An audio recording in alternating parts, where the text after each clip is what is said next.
Et salut à tous, c'est Captain, et donc on se retrouve pour la critique de l'épisode 4 de la saison 2 de The Flash, qui s'appelait Fury of Firestorm.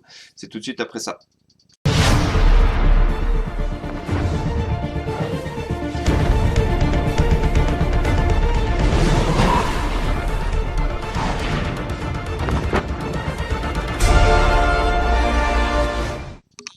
Donc un épisode que j'ai trouvé assez solide, bien meilleur que le précédent en tout cas, parce qu'on apprenait tout simplement la personnalité d'un personnage et peut-être même deux avec, puisqu'en fait toute l'histoire est liée sur les deux candidats pour devenir Firestorm, c'est-à-dire qu'il y en a un qu'on croit être parfait et l'autre qui on croit être ne pas être fait pour le rôle, alors qu'en fait il s'avère que celui qui était censé être parfait, il avait un passé de brigand, etc. Donc ça devient un nouveau Rogue. Le nom a été dit dans le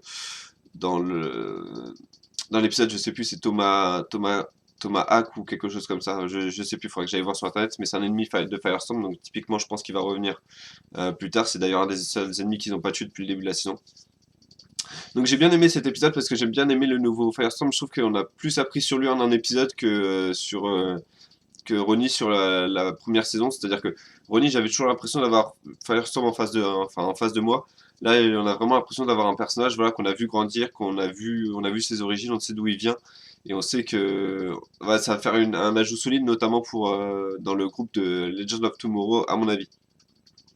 En parlant de ça, donc les effets spéciaux étaient assez sympas, notamment la fin, parce que bon, je vais spoiler tout de suite. À mon avis, la meilleure partie de l'épisode, c'est la fin, puisque on apprend, donc on voit coup sur coup Firestorm, le nouveau Firestorm, comment il marche, etc. Il part à Pittsburgh, peut-être que Legend of Tomorrow va commencer à Pittsburgh d'ailleurs. Euh, donc oui, on voit le nouveau Firestorm, on voit King Shark, ça c'est vraiment une référence à mon avis classique, enfin typique, à notamment Suicide Squad, parce que King Shark se fait surtout connaître en ce moment dans les dessins animés ou les comics Suicide Squad. D'ailleurs, dommage qu'il soit pas dans le film, mais bon, ça c'est une autre question. Mais franchement, j'ai trouvé les effets spéciaux pour King Shark vraiment super réussis. Il était assez flippant et surtout son apparition est complètement inattendue. Même si on a des annotations depuis le début de l'épisode, enfin, je m'attendais absolument pas à ce qu'il apparaisse comme ça. D'ailleurs, il vient de la Terre 2. Peut-être qu'il y a King Shark sur la Terre 1. Et donc, avec l'apparition d'Harrison Wells avec le flingue. D'ailleurs, ça me fait penser peut-être que le flingue, vu qu'il l'a pris à Mercury Labs, et que je crois que Mercury Labs, ouais, j'allais peut-être dire c'est peut-être en rapport avec Blue Beetle, peut-être qu'il a le flingue de ça. Enfin, ça reste à voir maintenant, voilà. Reste à voir quelles sont les intentions de d'Harrison Wells, parce qu'apparemment enfin, s'il a un flingue, c'est qu'il a pas de super vitesse, donc mais il a également aidé Barry Allen, donc qu'est-ce qu'il voulait, est-ce qu'il sait que Barry Allen est le Flash, enfin bref, c'est des questions que j'espère l'épisode 5 va répondre, auxquelles j'espère l'épisode 5 va répondre. On a également donc la référence à Wally West, parce que la mère de Iris a eu un enfant 8 mois après avoir quitté Central City. On ne sait pas avec qui, on ne sait pas si c'est le fils de Joe. Mais toujours est-il que c'est très probablement Wally West qui va faire donc une apparition plus que probable dans cette deuxième saison. Le seul point négatif, ça c'est tous les points positifs donc de l'épisode, le nouveau Firestorm que j'ai trouvé vachement sympa, les effets spéciaux très réussis, notamment sur King Shark.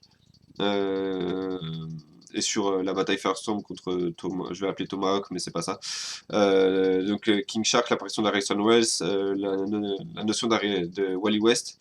Le point négatif vraiment que j'ai trouvé dans cet épisode, et le problème c'est que ça dure depuis 2 ou 3 épisodes, c'est que on a encore une fois, je sais pas, entre 5 et 10 minutes de l'épisode qui est pris par la mère de Iris.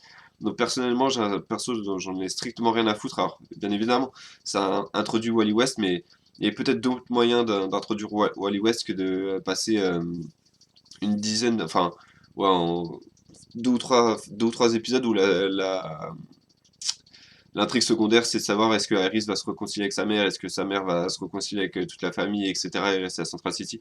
J'aurais préféré que voilà, Iris découvre dans des dossiers, attendez, qui est cette personne qui s'appelle, qui est le fils qu'elle promène avec elle, avec des photos ou des choses comme ça. Donc voilà un épisode solide.